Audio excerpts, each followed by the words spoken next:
What's this?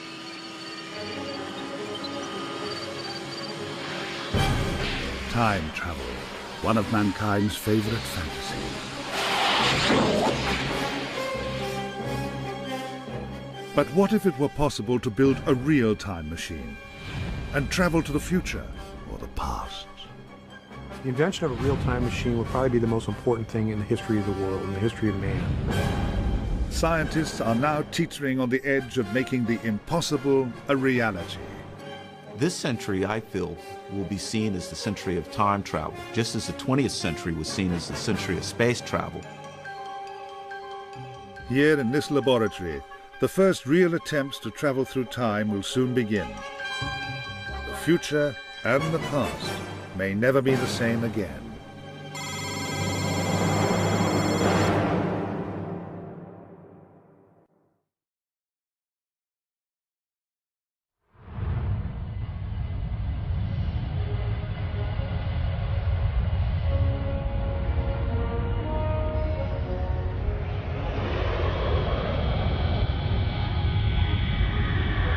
Imagine a time, say about 100 years from now, when time travel is no longer science fiction.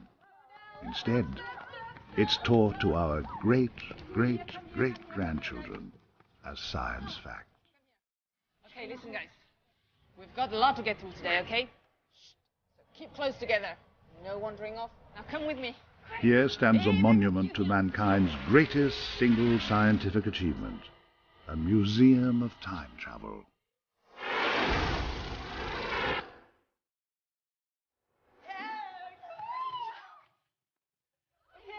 Such a museum would be a popular attraction, an edifice designed to tell a story that for us has yet to happen.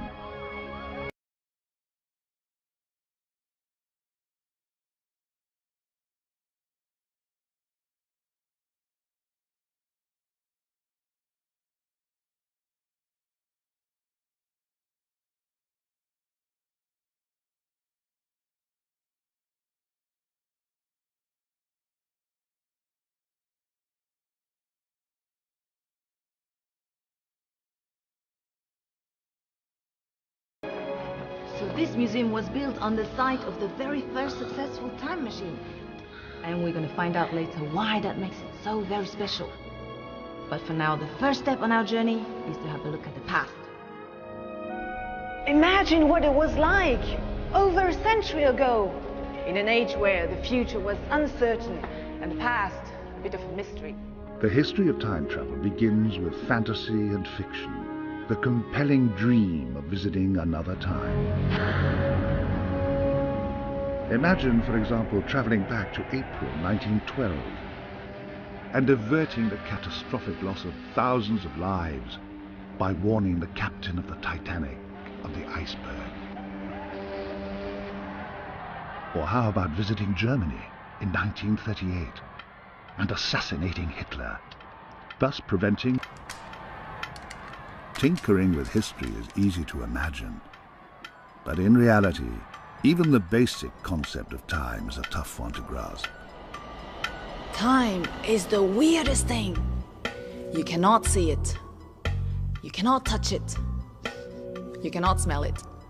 And yet it rules our lives with absolute control.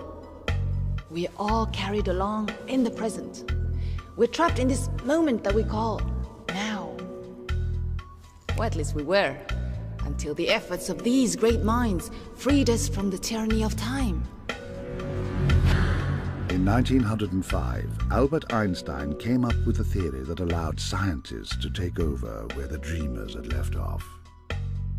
Most thought that time travel would never be possible for real. But way back in the early 21st century, one man has an idea. His name is Ronald L. Mallet. One day, Ron Mallet may be seen as a true pioneer. He believes he's very close to the ultimate prize, a real, working time machine. It is the culmination of a lifelong quest that began with the death of his father. The reason I became interested in time travel was my father. He was really a terrific person, and I loved him very deeply, and he died of a heart attack when he was only 33, and I was 10 years old, and I was devastated. It turned my world upside down. Science fiction became the young boy's salvation, for in it, he found the hope that he needed to overcome his grief. I thought, what if I could build a time machine and go back into the past? Then I would be able to see him again and maybe save his life. So that became my goal, to build a time machine. As Ron grew up, he began to study science as well as science fiction, discovering a natural talent for the subject. Fast forward 40 years, and the young boy with the impossible dream is now a professor of physics at the University of Connecticut, an expert in the one branch of science that allows him to tinker with time. The journey has certainly been worthwhile, for the fruits of his labors are tantalizingly close. I feel that with current technology, it's possible at the very least to send subatomic particles back into the past. The professor's confidence is well founded. This is a recently published paper in which the principle is outlined. It's been received enthusiastically. We've known for a long time that time travel is possible in theory. What we've never known is how to do it. But what Mallet has come up with here is a means to achieve it. He's got a blueprint for a time machine. Physicist and writer Dr. Michael Brooks is well aware that sending particles back in time would also allow information to take the same route, and then things would get really strange. The implications of time travel are truly amazing. If we could send information back from the future, then we could win the lottery, for example, every week. We could manipulate the stock market if we wanted to. But what's really astounding is that we could send back scientific understanding from the future. That hardly bears thinking about. This paper could revolutionize the world we know, shattering forever the barriers between the past, the present, and the future. Although the professor's idea is new, the underlying science is very well established. In fact, the first steps towards it were taken a long time ago. Now, this next exhibit features Simon Wells, who's the great-grandson of the man many call the original father of time travel.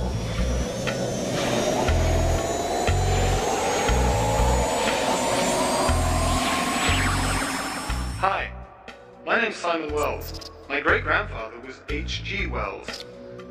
In 1895, he wrote a very famous book called The Time Machine. And early in the 21st century, I made a movie out of that book. You want to take a look?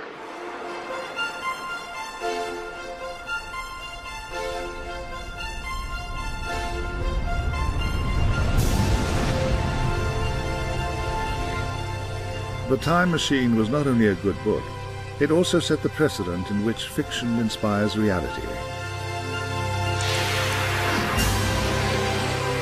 It's the story of a Victorian scientist who tries to go back to prevent the murder of his fiancée.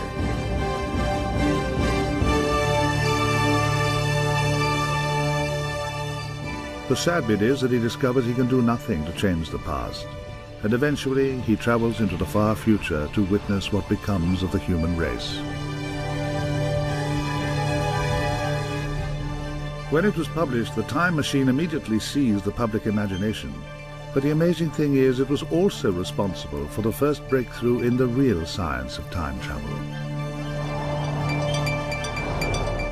The breakthrough was to treat time as a fourth dimension, a dimension in which it may be possible to travel.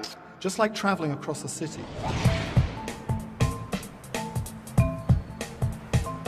Imagine Professor Mallet gets an invitation to a meeting in New York City. Thanks. To make sure he gets to the meeting, the invitation must have a number of pieces of information on it. First, he needs a street number. Since New York is laid out on a grid, that number will give him a position in the north-south direction. Next, he needs the avenue. In this case, Fifth Avenue, which gives him a position in the east-west direction. So far, he has found the unique location of the meeting in 2 directions, or dimensions. Now he needs another piece of information to tell him where the meeting is in the 3rd dimension. But of course, the position in 3 dimensions is not enough to make sure he gets to the meeting. The invitation must also carry a 4th piece of information: the time. 4 pieces of information specifying a single event in 4 dimensions, 3 of space and 1 of time. So here is a single event in space and time, or as scientists call it, space-time. Treating time as a dimension means that scientists can not only consider time travel logically, they can also explain why it seems so utterly confusing to us. Suppose that there is a world that has only 2 dimensions, like this piece of paper, and that there are beings that can only live in this 2-dimensional world. They can conceive of length and width, but they cannot conceive of the 3rd dimension, height. What would they make of a 3-dimensional object, like this paperclip, if I introduced it into their world? To them, it will appear as though the object came out of nowhere. They can't conceive of the fact that it came from a 3rd dimension. And if I pull the object back out of their 2-dimensional world into the 3rd dimension, to them it will have appeared to vanish. In just the same way as a creature from a flat world would see a 3-dimensional object doing the impossible, we humans, being 3-dimensional, would see a traveler in the 4th dimension do some very strange things too. Like the paperclip, a time traveler would simply vanish, to reappear in another time. And that's not the only strange thing that happens. If I fold this piece of paper over and push this single paperclip through, the people in this world will see this one object in 2 places. Thanks. That's why time travel, which is travel in the 4th dimension, allows someone to be in 2 places at once. If a professor could travel back in time, he could be the one who gave himself the invitation to the meeting. It sounds strange to us, but that's because we're not used to seeing travel in higher dimensions.